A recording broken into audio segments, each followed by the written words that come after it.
It had been 10 years.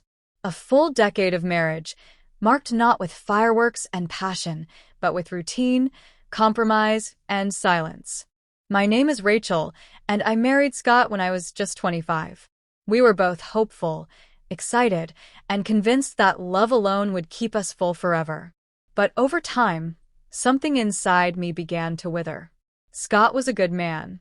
Faithful, hardworking, quiet, but sometimes too quiet. After our second child, our intimacy faded into the background. We'd stopped touching, stopped speaking about anything that wasn't logistics. It wasn't sudden. It was slow erosion. A drift we never acknowledged. I didn't complain out loud. Not to him. Not to anyone. But inside, I starved. I missed the spark. The longing in someone's eyes. The sensation of being seen, not just as a mother, a caretaker, or a cook, but as a woman. The irony was that our 10th wedding anniversary was coming up, and Scott, ever the planner, booked us a week-long stay in a lake cabin owned by his father, Thomas. Thomas had offered it as a gift to help us reconnect. He said it casually, almost teasingly, during a phone call one night. He always had that rough charm about him. Ex-military, rugged, straightforward, but with a soft heart that peeked out in his words now and then. The idea of staying at his place didn't excite me. If anything, I expected more silence, more distance. But I agreed, hoping the change of scenery might trigger something, anything. When we arrived at the cabin, Scott seemed more interested in catching fish than in rekindling anything romantic. He'd head out early each morning and return around sunset, leaving me alone in the rustic, beautiful place. I took walks.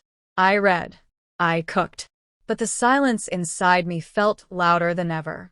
On the night of our actual anniversary, I prepared a nice dinner, even put on makeup, and wore the dress Scott once loved. He walked in, tired and sunburned, barely noticing. He muttered something about fish being hard to catch that day, kissed my cheek distractedly, and sat down to eat. My heart cracked, but I kept smiling. I'd gotten used to hiding my hunger.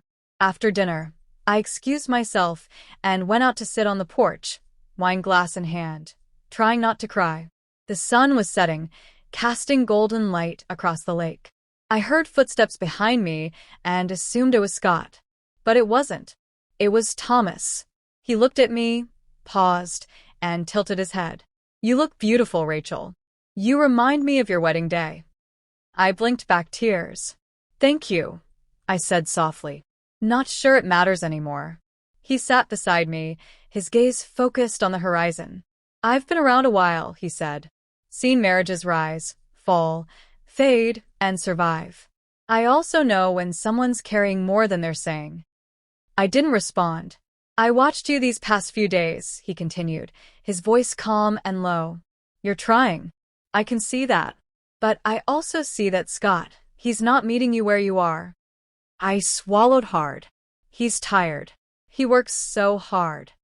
"That's not an excuse to forget your partner's heart," Thomas said gently. "It's just an explanation. And sometimes, explanations aren't enough." I looked at him. Really looked at him. There was a quiet understanding in his eyes, a steadiness I hadn't seen in years. "Do you ever miss it?" I asked. "The feeling of being wanted?" He nodded slowly. "After my wife passed, I went numb. For years. I forgot what it meant to feel seen, heard, or touched in a way that mattered. It's a deep kind of hunger. And it doesn't go away just because you pretend it's not there." My throat tightened. I didn't realize how badly I needed someone to name it. The ache. The void. The unspoken longing. "I'm sorry," I whispered. "Don't be sorry," he said. "You're not the only one. You're not broken. You're just human." That night, I cried. In front of someone. For the first time in years. And Thomas, he didn't judge me. He didn't offer false hope. He listened. Really listened.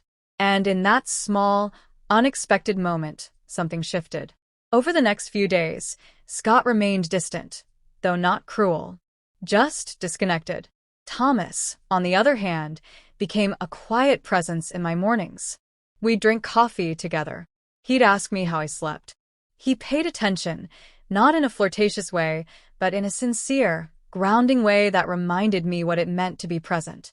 On our final morning at the cabin, the air was crisp and mist danced on the lake. I walked down to the dock early, wrapped in a shawl. Thomas was already there, a thermos in hand. "I figured you'd come," he said, handing me a mug. We stood in silence for a few minutes before I finally said it. "I don't know how to go back home and keep pretending everything's fine." "You don't have to," he said. "But you do have to choose what you want." "I want to feel alive again." He looked at me then, deeply. "Then don't settle for a life that keeps you numb."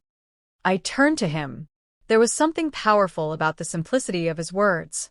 They didn't solve everything, but they cracked something open inside me. That evening, I confronted Scott. I didn't accuse him. I just told him the truth, that I was lonely, emotionally starved, and needed more. I asked him to meet me in that place of vulnerability. He was shocked, even hurt, but he listened.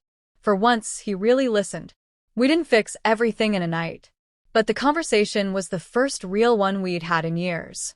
And strangely, it wasn't Scott who gave me the courage to say all that. It was his father.